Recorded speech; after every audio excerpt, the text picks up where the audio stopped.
नमस्कार दोस्तों, मैं हूं सौरभ शर्मा। आप देख रहे हैं बाहर 24। दीवाने की दीवानियत आप सभी ने देखी और कुछ लोग मेरे साथ अभी हैं जिनकी शख्सियत की दीवानियत आज मैं आपको सुनाऊंगा, दिखाऊंगा। उनके लिए कुछ लाइन लिखी है, उम्मीद करता हूं कि उनकी शख्सियत को और उनकी फिल्म को डिफाइन करेगी। दिल में आग, आंखों में खुमार है, हर धड़कन में उसका नाम बार बार है। कहते हैं लोग ये दीवानगी है जनाब, पर हमें तो इसी पागलपन से प्यार है। आप सभी का बहुत बहुत स्वागत है। क्या बात है, thank you so much. Ashwin भाई, क्योंकि फादर डॉक्टर है, अच्छा लग रहा है दिल का डॉक्टर बनना अब? फादर को बहुत क्लोजली ऑब्जर्व किया है। मैं अभी देख रहा था, आपकी डॉटर भी आपको वैसे ही ऑब्जर्व करती है और हमें शायद पेरेंट्स को लगता है कि वो नहीं, आपको वो बस उन्हें पता नहीं आप क्या बोल रहे हैं, बट आप जो जो बोल रहे थे वो सब सुन रही थी। So I have observe my father from very close, और वो दिल के मामले में, दीवानियत के मामले में काफ़ी चोट खाए हुए और काफ़ी उस चीज़ को वो जीते थे, और दर्द मैंने बहुत पास से उनका देखा है। सो आई गेस डॉक्टर तो नहीं बन पाया मैं लाइफ में, बट हाँ, ये इस दर्द को मैं पास से देख पाया। अच्छा भाई, जब 200 रुपये लेके आपने जो दौड़ लगाई थी, उस दौड़ को अब आपको सुकून दे रही है, थकावट नहीं? मैंने अंशुल भाई को कुछ दिन पहले ही मैसेज किया था, तो मतलब पहले ही थोड़ा टैबू था, बट अभी तो थोड़ा सा नॉर्मलाइज हुआ है कि मैंने थेरेपी काफ़ी साल करी। तो मैंने अंशुल भाई को मैसेज किया था कि भाई हीलिंग फाइनली कंप्लीट हुई। तो एक बहुत बड़ा प्रोसेस होता है लाइफ में, you have to keep taking therapy, ताकि आपकी हीलिंग जो है, जो भी ट्रॉमा आपको हुआ होगा, तो उसमें टाइम लगता है, एक दो दिन में नहीं होता, सालों में नहीं होता। तो thanks to Anshul Garg, I really feel कि that process has taken a big मतलब load of my shoulders. Anshul भाई, आपने ना इंडिपेंडेंट म्यूजिक को हमेशा नया आयाम दिया है। आपसे, क्योंकि आप मेरे सामने मौजूद हैं, आप दिल को ज़्यादा समझते हैं या दर्द को? मैं दर्द को ज़्यादा समझा इस पिक्चर को करके, उससे पहले मैं दिल को ज़्यादा समझता था। अच्छा भाई, कुछ लोग कॉप यूनिवर्स बना रहे हैं, कुछ लोग कॉमेडी, कुछ हॉरर। क्या अंशुल आज वादा करते हैं कि वो प्यार की यूनिवर्स की शुरुआत करेंगे? प्यार की यूनिवर्स की शुरुआत हो चुकी है, मुझे लगता है। अच्छा, कोई इंटरनेशनल कोलैबोरेशंस हमें देखने, बिकॉज आप हमेशा सरप्राइज देते हैं। बहुत पहले खबर आई थी सेलेना गोम्स के साथ भी आपका, you working some on some project.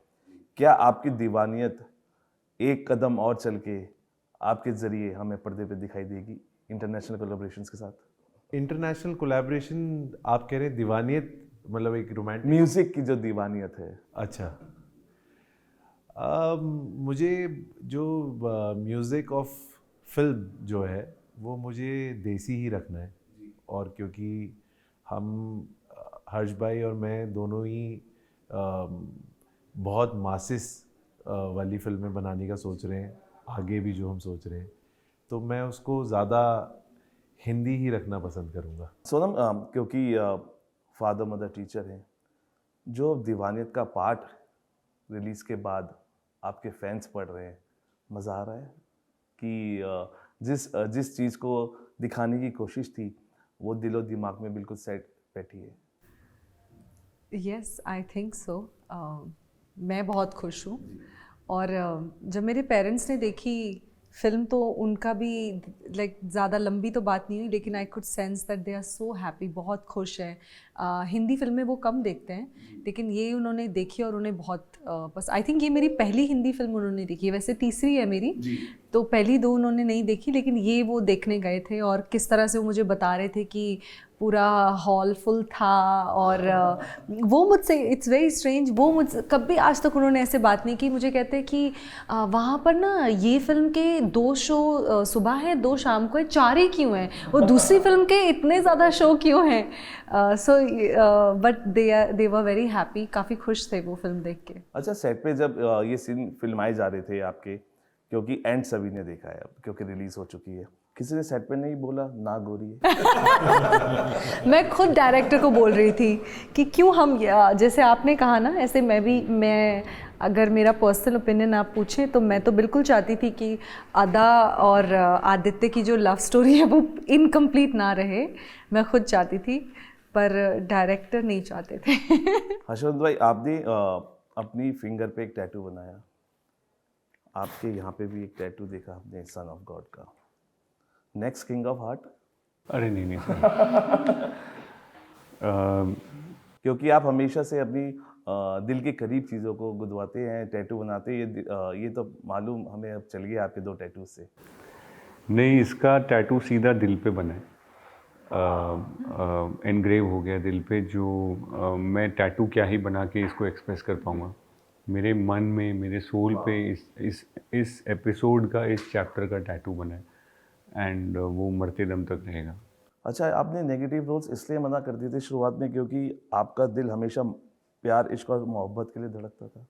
नहीं नहीं सर, आपने ये पूछा सवाल, थैंक यू। मैं कभी नेगेटिव रोल्स में कभी बिलीव करता भी नहीं था, और ख़ास करके मैं शुरुआती दौर में बिकॉज़ मुझे कभी इंस्पायरिंग नहीं लगते थे नेगेटिव कैरेक्टर्स। जब मैं बचपन में छोटा था तो मुझे देख के कभी मज़ा नहीं आया, और मुझे लगता था कि यार ये क्या। और जब कोई राइटियस कोई सामने होता था तो मुझे लगता था कि ये this is what I want to do. So I it never inspired me. But हाँ, कभी ऐसा लगेगा कि बहुत ही डिटेल से, शिद्दत से कुछ लिखा गया है, तो as an actor I would take up. But अभी तक मैंने कभी ऐसी राइटिंग देखी नहीं है, तो मैं मना करता रहता हूँ कि भाई मैं करता ही नहीं हूँ। तो इस वजह से क्या होता है कि कॉन्वर्जेशन ख़त्म हो जाती है।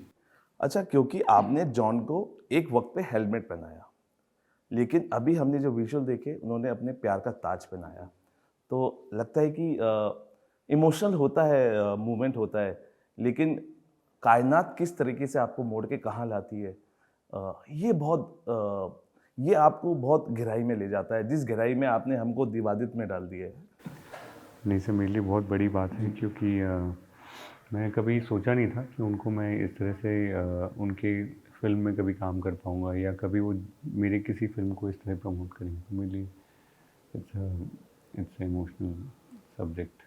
बिल्कुल। और देखिए, ये दिल के बहुत करीब होती है चीज़ें, और जो दिल की चीज़ें करीब होती है कई बार उसको एक्सप्रेस करने पे मुझे लगता है वेटेज कम होती है, और इस चीज़ को हम बाखूबी समझते हैं। अंशुल भाई, आपने एक चीज़ का तो ऐलान कर दिया है, नेपोटिज्म खत्म।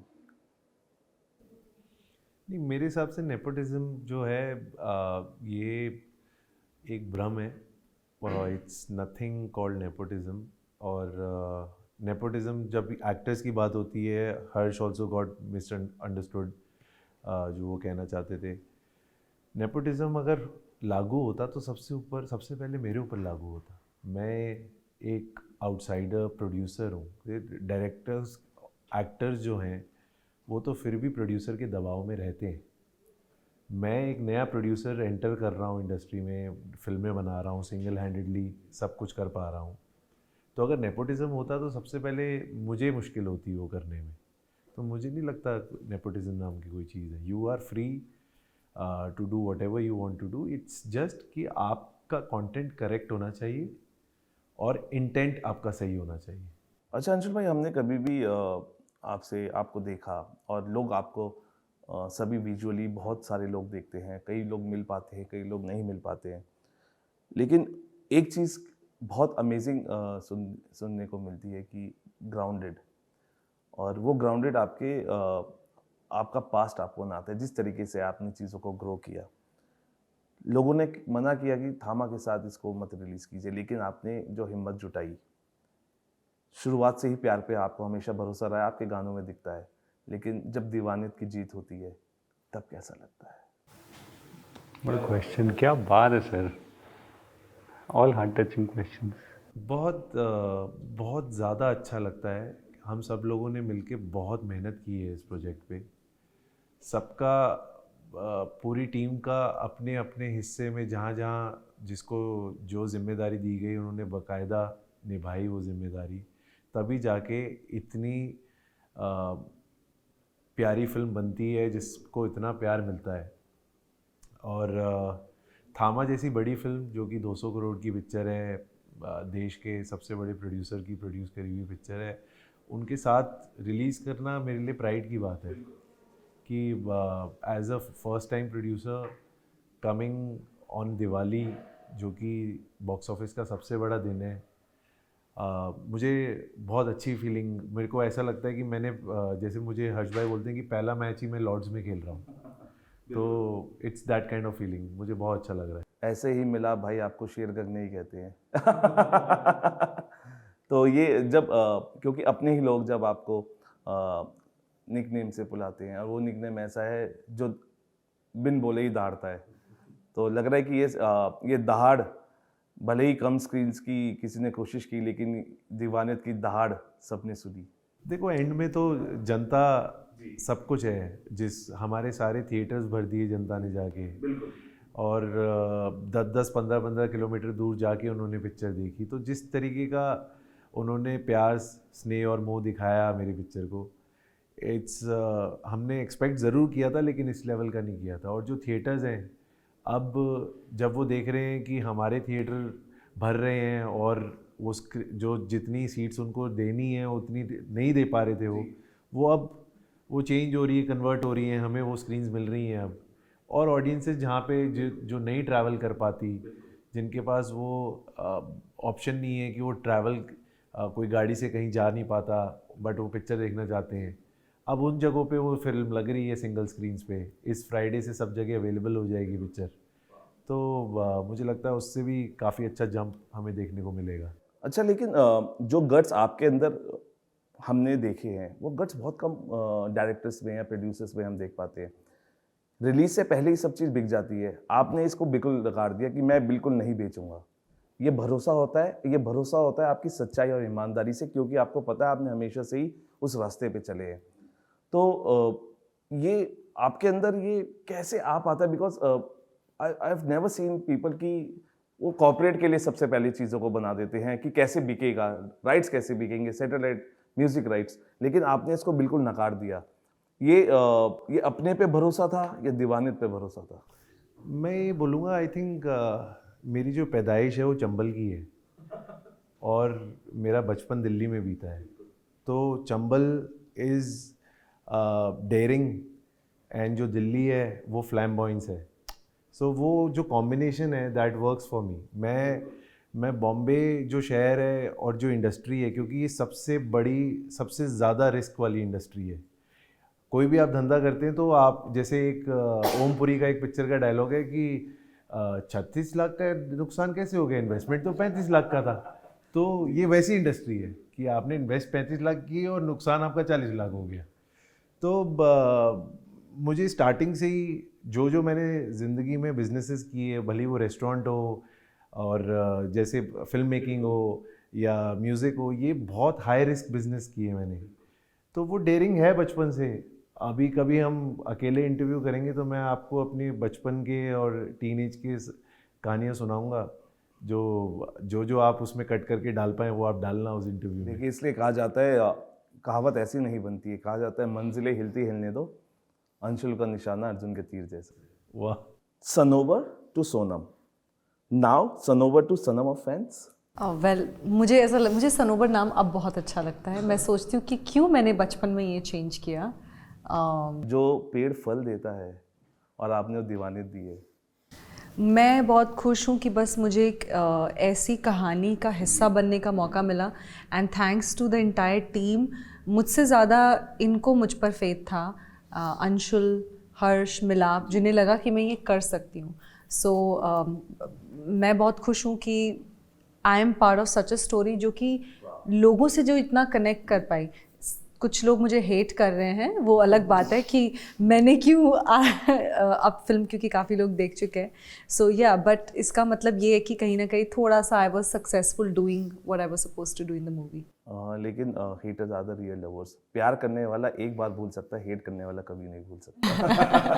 अच्छा, एक गाना है, आने वाला पल जाने वाला है, लेकिन मुझे लगता है कि आप अब यही गा रहे होंगे, ये पल कभी ना जाए। या आई विश, यस, मैं सोचती हूँ कि ये पल, ऐसा पल बार बार आए। बट यस, जितना हो सकता है मैं कोशिश कर रही हूँ कि ये जितना भी प्यार मिल रहा है, ये जो भी मोमेंट है, उसे मैं पूरी तरह से फील करूं, I should be in the moment, and ये बहुत जो ब्लेस्ड आर्टिस्ट होते हैं वो देखते हैं ये दिन, तो आई एम सो हैप्पी कि मैं भी इसका हिस्सा हूँ। फिंगर क्रॉस, और आप ऐसे ही अच्छी फिल्मों का, अच्छे किरदारों का हिस्सा रहेंगे, बिकॉज फिर वही मैं बात करूँ, सच्चाई और ईमानदारी के साथ जो चलता है उसको यही हासिल होता है। भाई आपके दिल की हालत आज उसी से पता चलती है जब आपका दिल स्वाति जैसी बच्ची के लिए पसीजता है, इसलिए आपने सही लिखवाया सन ऑफ गॉड।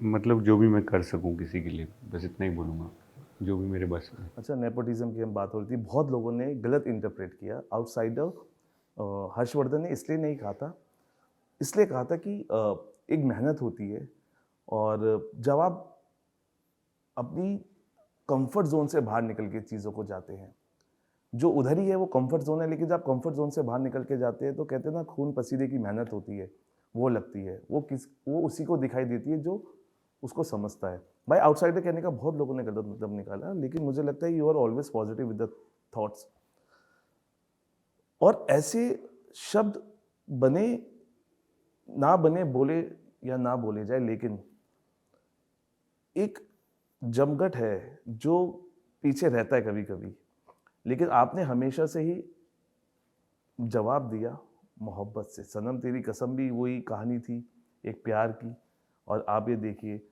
मैं हमेशा से 3 शब्द कहता था हर्षवर्धन भाई, प्यार, इश्क और मोहब्बत। मैं कभी दीवानियत को नहीं जोड़ पाया था, लेकिन मुझे अब लग रहा है कि ये तो फ्लेवर्स थे, असली डिश तो दीवानियत है। तो आपको महसूस हो रहा है कि अब बहुत क्लोज चीज़ों को लोग जोड़ रहे हैं, बिकॉज दीवानियत इसी का हिस्सा है। बहुत ही प्यारी आपने बात बोली, और ये ज़्यादातर हमें कई बार ऐसी चीज़ें दिखती रहती हैं, सालों साल हम देखते हैं, उसके पास ही में एक छोटी सी चीज़ रखी रहती है। तो दीवानियत वैसी ही एक चीज़ है जो अब ऐसा लगता है, आपकी बात सुन के हमें भी लगा कि अरे हाँ, देखा नहीं किसी ने। So great observation bye you. But career के प्रति भी दीवानियत है, लोग गलत समझ लेते हैं, उसको भी मैं अपनी दीवानियत से भूलता चला जाऊंगा, और जिसको हाथ जोड़ के माफ़ी भी मांगने के लिए मैं तैयार रहूँगा अगर किसी को कोई बुरा लगा। बट बात मेरी चेंज नहीं होगी, बात वही है कि बहानों से बाहर आना ज़रूरी है। और मुझे लगता है ये सब जो वर्ड्स हैं काफ़ी बहाने में यूज़ होते हैं। इनसाइडर आउटसाइडर वैसे ही है, जैसे कोई दोस्त आता है तो अगर मैं अंशुल भाई को बोलूँ कि भाई मेरा एक दोस्त है, उसको मैं आपके रेस्टोरेंट पे कुछ उनको भेजना चाहता हूँ, तो वो यही पूछेंगे कहाँ से। तो अगर मैं उनको बोलूँगा कि बाहर से, तो वो आउटसाइड वर्ड वो इतना ही है। वो ऐसी कोई गलत बात नहीं है कि वो बाहर से मतलब कोई गंदी चीज़ बोल दी। ये ज्योग्राफी वाली चीज़ होती है कि हम दिल्ली NCR वो वाली बात है। तो ज्योग्राफी की को डिस्क्राइब करने का एक तरीका है कि आउटसाइड। और मैं यही कहता हूँ कि इस डिबेट से बाहर आ जाओ। और अगर ये वैसे ही एग्जाम्पल है जैसे बचपन में मैं कहा जाता था कि जंगल में भूत है, तो मुझे लगता है नेपोटिज्म भी उस भूत की तरह है कि जो है ही नहीं। जी, बिल्कुल सही बात है। तो इसे यूज़ करके लोग डर का माहौल है, मैं डर के माहौल से निकालना चाहता हूँ एक्टर समाज को। जो एक्टर समाज डरा हुआ है। अच्छा भाई, फर्नीचर को रीस्ट्रक्चर करते करते दिलों को रीस्ट्रक्चर करना कैसा लग रहा है? सर वो सब चिथड़े उड़ा दिए आपने मेरे सारे, जो किसी को नहीं पता है सब आपने बता दिया है। एक टाइम बहुत सारे और जॉब्स के टाइम में एक टाइम ऐसा भी था कि मैं पुराना फर्नीचर खरीद के हैदराबाद में उसको रीफर्बिश करके अमीर लोगों को बेच रहा था, क्योंकि वो शाबी chic में आता था वो डिस्ट्रेस्ड लुक। तो I used to do distressed look on my terrace. सस्ता खरीदता था मैं रेलवे स्टेशन से। कौन से साल की बात है भाई 2011, 12, 13। तो मैं पुराना फर्नीचर खरीदता था बहुत सस्ते में। अब तो वो लोग सुन रहे होंगे, चलेगा। और भाई उसको मैं स्ट्रिप करके डिस्ट्रेस लुक देता था, और भाई 10 गुना भाव में बेचता था अमीर लोगों को, और वो भाई खुशी खुशी लगाते थे। और सो दैट्स वाई मैं अपने उस पर हमेशा काफ़ी। बिल्कुल, आज भी वही व्हाट्सएप स्टेटस की बात कर रहे हैं भाई। मुझे हमेशा लगता है मेरी लाइफ में से आप सब कुछ छीन लोगे ना, तो भी मैं कारपेंट्री तो कर ही लूँगा। और मुझे लगता है कि दैट इज़ माई एटीट्यूड कि मैं चीज़ों को लेके कुछ बिल्ड कर दूंगा हमेशा, छैनी हथौड़ा लेके। यही सच्चाई की ताकत होती है भाई। आखिरी सवाल, अंशुल भाई, आज सिनेमा स्टारडम से नहीं कहानी और कंटेंट से चलता है, ये आपकी कहानियाँ दीवानियत साबित कर रही हैं, आप भी एग्री करते हैं? जी बिल्कुल। स्टारडम से आप पहले दिन लोगों को थिएटर में ला सकते हो, दूसरे दिन अगर आपकी पिक्चर करेक्ट नहीं है तो वो सारे लोग कहीं और चले जाएंगे। तो कहानी करेक्ट, एक्टर्स करेक्ट और गाने करेक्ट हो तो आई थिंक बात बन सकती है, बात बन जाएगी। सोनम, आखिरी सवाल, लोग कहते हैं दीवाने लोग दुनिया बदल देते हैं, क्या आप इससे सहमत हैं? बिल्कुल। अगर आप कोई भी चीज़, और ये सिर्फ एज एक्टर नहीं, आप लाइफ में कुछ भी पूरे दिलो जान से, सच्चाई से, पैशन से करेंगे, वो कुछ तो बदलाव लाएगा। That will bring change for sure. हाँ, उसका दायरा कितना बड़ा है छोटा है वो अलग चीज़ है, but you definitely bring change on what ever level आप सोच सकते हैं। चाहे वो किसी एक इंसान को इंस्पायर करना हो, किसी एक छोटे से इंसान को इन्फ्लुएंस करना हो, but there is so much power, जिसे कहते हैं ना कि शिद्दत में, पैशन में बहुत पावर होती है। सो दीवानियत में भी है। देखो ये 3 दीवाने ही बैठे हैं इधर। करेक्ट, वही मैं बोलना चाहता कि ये देखिए दीवाने ने दुनिया तो बदल ही दी ना सर, बट चले दीवाने मस्ताने। थैंक यू भाई, और थैंक यू सोनम, आप हमारे स्टूडियो आए, हमसे बात की। और यही कहना चाहूँगा, वो हंसे तो मौसम मुस्कुराने लगे, वो रूठे तो तारे भी छिप जाने लगे, दुनिया कहे पागल कहने दो यार, दीवाने की दीवाने थे तो हमारी पहचान बने। और ये पहचान जो बनी है ये आगे भी कंटिन्यू रहेगी, जिसका एक इशारा भाई ने इंस्टाग्राम पे दे दिया है। अब वो इशारा क्या कहता है, सारे सरप्राइजेस नहीं खोलने चाहिए, कुछ सरप्राइजेस की तरह होने चाहिए, लेकिन दीवानियत बरकरार रहनी चाहिए। फिलहाल अभी के लिए तैयार बने रहिए भारत 24 के साथ।